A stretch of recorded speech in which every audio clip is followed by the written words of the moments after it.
Welcome to all of you in my YouTube channel Global English Classes Pirol. This is AK Chaudhary.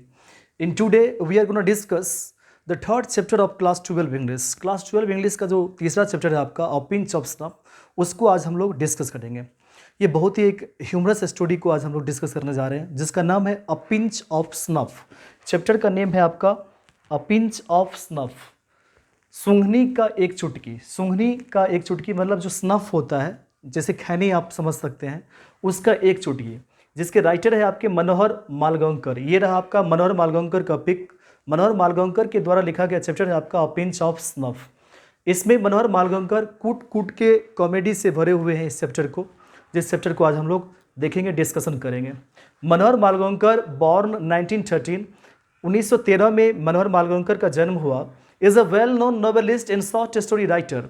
विख्यात है, well known का मतलब होता है विख्यात, नोवेलिस्ट उपन्यासकार, एंड शॉर्ट स्टोरी राइटर और लघु कहानी के लेखक। With over 25 publications to his credit, लगभग में 25 पब्लिकेशन से भी ज़्यादा उन्हें क्रेडिट दिया जाता है मनोहर मालगांवकर को। His important works include Distant Drum, The Princess, A Band in the Ganges and Bombay Beware। ये जितने भी वो बोल्ड करा हुआ है, ये इनकी रचनाएं हैं। The present short story a pinch of snuff taken from contemporary Indian short stories in English. ये जो प्रेजेंट शॉर्ट स्टोरी है, अ पिंच ऑफ स्नफ क्या है? एक प्रकार का शॉर्ट स्टोरी है। आपके एग्जाम के लिए objective question, a pinch of snuff is a short story written by Manohar Malgaonkar and Manohar Malgaonkar was born in 1913, है ना। और मनोहर नाम है तो कहाँ का होगा? इंडिया का ही होगा। इस बात को आप ध्यान रखेंगे। मनोहर मालगांवकर इज एन इंडियन, ये इंडियन है मनोहर मालगांवकर। और यहाँ पे चूंकि बॉर्न दिया है लेकर के, और उस टाइम पे इनकी मृत्यु नहीं हुई होगी, तो इसलिए इनमें मृत्यु की कोई जिक्र नहीं किया गया है। तो ये जो प्रेजेंट शॉर्ट स्टोरी है, आपका पहला ऑब्जेक्टिव क्या बना? अ pinch of snuff is a short story, एक शॉर्ट स्टोरी है, एक ऑब्जेक्टिव। दूसरा क्या हुआ? इसके लिखने वाले जो राइटर है वो मनोहर मालगांवकर है, मनोहर मालगांवकर के द्वारा लिखा गया अ पिंच ऑफ स्नफ। और तीसरा इसका ऑब्जेक्टिव बना कि मनोहर मालगांवकर का जो जन्म हुआ वो 1913 में हुआ। और चौथा जो ऑब्जेक्टिव बना वो ये बना कि Manohar Malgonkar belongs to India. 4 question आपका ऑब्जेक्टिव यहीं से क्लियर होता है। पांचवा ऑब्जेक्टिव इतना में क्या बनेगा? जैसे इसी में से कोई ले लिया, the princess was written by dash. ये जो बुक है आपका द प्रिंसेस, वो लिखा गया किसके द्वारा? तो मनोहर मालगांवकर के द्वारा। ये बोल्ड करा गया। जितने भी बुक है उसको आप याद रखेंगे, क्योंकि आपके एग्जाम में 1 मार्क्स में पूछा जाता है, 1 मार्क में, तो इस चीज़ को आप याद रखेंगे। तो जो प्रेजेंट शॉर्ट स्टोरी है आपका, जो लघु कहानी अ पिंच ऑफ स्नफ, वो लिया गया है कंटेम्परेरी का मतलब होता है समसामयिक, समकालीन।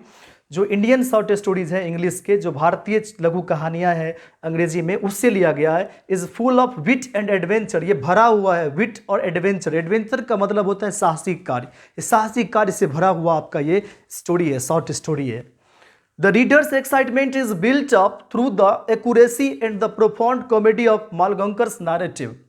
रीडर्स मतलब पढ़ने वाला, पढ़ने वाले की जो एक्साइटमेंट है, उत्साह जो है, वो बिल्ट अप बन जाता है through the accuracy and the profound comedy. प्रचुर मात्रा में जो कॉमेडी है ना, मालगांवकर्स नैरेटिव, जो मनोहर मालगांवकर्स की जो लिखने की, जो नैरेटिव करने का, जो नैरेट करने का उनका स्टाइल है, इस चीज़ से रीडर में एक्साइटमेंट पूरी तरह से भर जाता है। इस चीज़ को आप याद रखेंगे। तो आपका जो भी ऑब्जेक्टिव बनने वाला था राइटर के इंट्रोडक्शन से, वो आपने समझा, जाना। 5 ऑब्जेक्टिव यहीं से आपका क्लियर है। देखते हैं पैराग्राफ फर्स्ट से।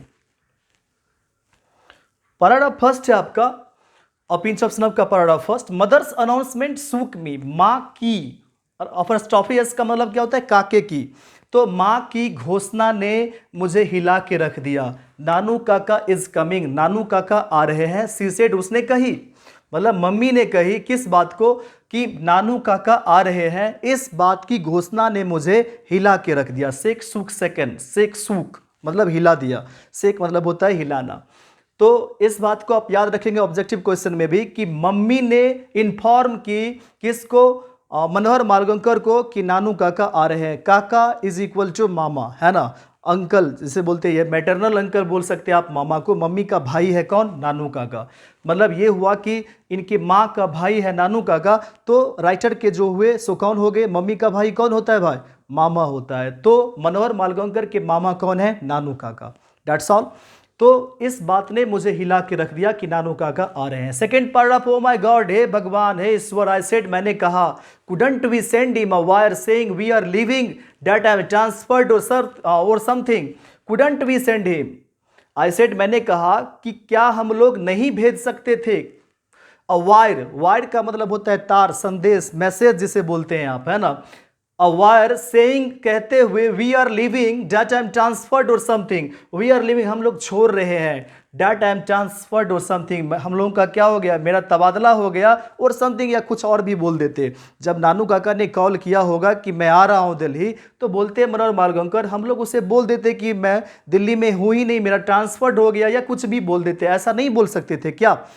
तो थर्ड पैराग्राफ है, नो डियर, नहीं प्रिय, मदर सेड, माँ ने कही, he must be already on the train, वो जरूर रूप से पहले से ही क्या होगा, ट्रेन में होंगे। बिसाइड्स, के अलावा, यहां पे याद रखेंगे बिसाइड का मतलब होता है बगल में, और बिसाइड्स हो गया तो के अलावा। बिसाइड्स, सी एडेड रीएश्योरिंगली, आश्वासन देते हुए, पुनः आश्वासन देते हुए, ही सेज, वो कहते हैं, नानू काका कहते हैं, he can not stay here, वो ठहर नहीं सकते हैं यहाँ फॉर मोर देन 2 और 3 डेज, 2 या 3 दिन से ज़्यादा वो यहाँ पे ठहर नहीं सकते हैं। ऑब्जेक्टिव क्वेश्चन के लिए याद रखेंगे कि नानू काका ने कहा कि मैं जो आ रहा हूँ ना दिल्ली आ रहे हैं नानू काका मिलने के लिए राइटर से और उनकी फैमिली से।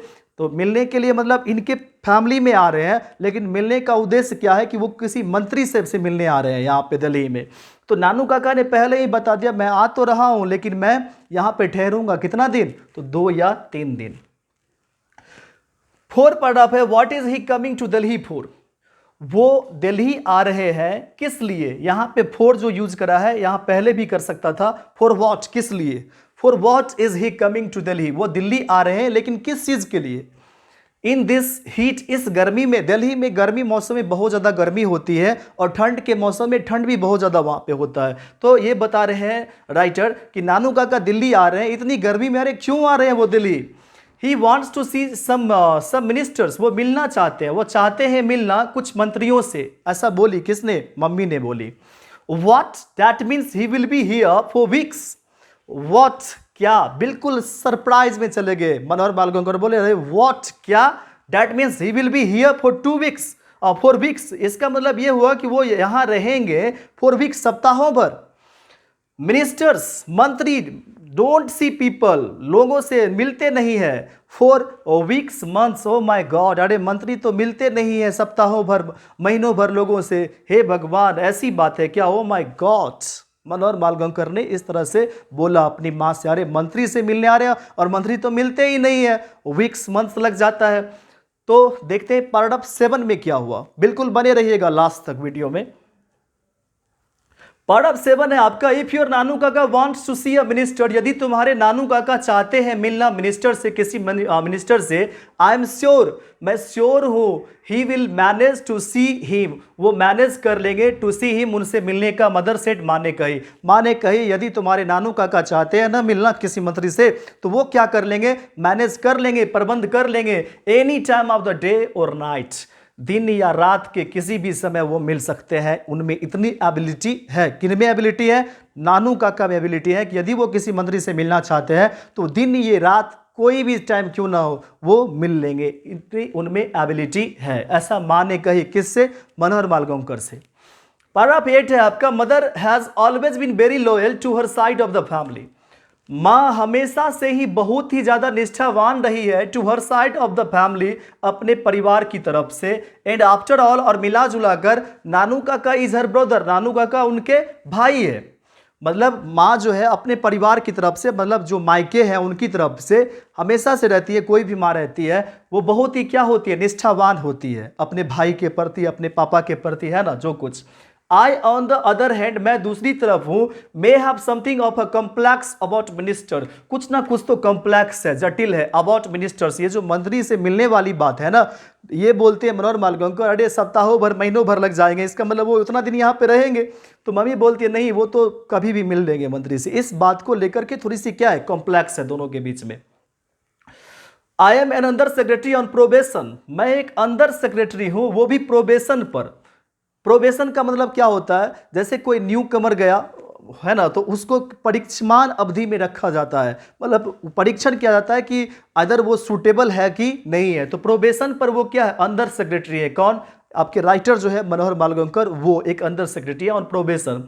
And as such train to regard ministers as being 2 steps higher than god, और ऐसा ट्रेंड किया जाता है, इस प्रकार से ट्रेंड किया जाता है मिनिस्टर्स के रिगार्ड में, as being 2 steps higher than god, ईश्वर की तुलना में भी 2 स्टेप्स ऊपर समझना मंत्री को, ऐसा ट्रेंड किया जाता है। किसे, अंडर सेक्रेटरी को, किसके प्रति, मंत्री के प्रति, कि आप मिनिस्टर को ईश्वर से भी 2 कदम ऊपर समझिए। The secretaries being just 1 step higher, और जो सेक्रेटरीज होते हैं ना, उसे जस्ट बीइंग 1 स्टेप हायर, उसे 1 कदम ऊपर समझना है। पार्ट ऑफ 9 है आपका, I was waiting on the platform when the train came in, मैं इंतजार कर रहा था प्लेटफॉर्म पर, when the train came in, जब ट्रेन अंदर आया। Nanu Kaka stood in the doorway of a 2nd class carriage, 1st class, 2nd class, 3rd class ये सब होते हैं ना, तो नानू काका खड़े थे कहाँ पे, डोरवे, दरवाजे पे, of a 2nd class carriage, जो 2nd क्लास कैरेज होते हैं वहां पे। Striking figure, white haired with an impressive moustache, बिल्कुल स्ट्राइकिंग फिगर था, प्रभावशाली उनका फिगर था, प्रभावशाली उनका चेहरा था। व्हाइट हेयर्ड, बाल कैसा था, उजला, विद एन इंप्रेसिव मुस्टेच, और किससे, तो इंप्रेसिव मुस्टेच, मतलब प्रभावशाली उनकी मुस्टेच थी, मतलब मूछ। ही स्टिल वेयर्स, वो अभी भी पहनते हैं, वो अभी भी पहनते हैं, the old fashion knee length black coat, यही है आपका नानू काका, और वो कोट पहनते हैं कहाँ तक, जो घुटनों तक कोट आता है ना, उसी कोट को अभी भी पहनते हैं। उसके बाद दिया आपका black coat and the red silk pagri, और इनका पगड़ी किस कलर का है, रेड सिल्क पगड़ी, रेड कलर का इनका पगड़ी था, ऑफ द डेकानी ब्राह्मण, और लगता था किसकी तरह, डेकानी ब्राह्मण की तरह। In drapes a white angochha round his shoulders, round और अराउंड में थोड़ा सा डिफरेंस, यदि आप प्रीपोजिशंस पढ़े होंगे तो आपको पता होगा। राउंड दिखाता है आपका कोई चीज, यदि जैसे पगड़ी है तो बंध चुका है ना, तो यहां पे आप क्या बोलेंगे कि सर के चारों ओर पगड़ी बंधा हुआ है, तो राउंड हिज सोल्जर्स। लेकिन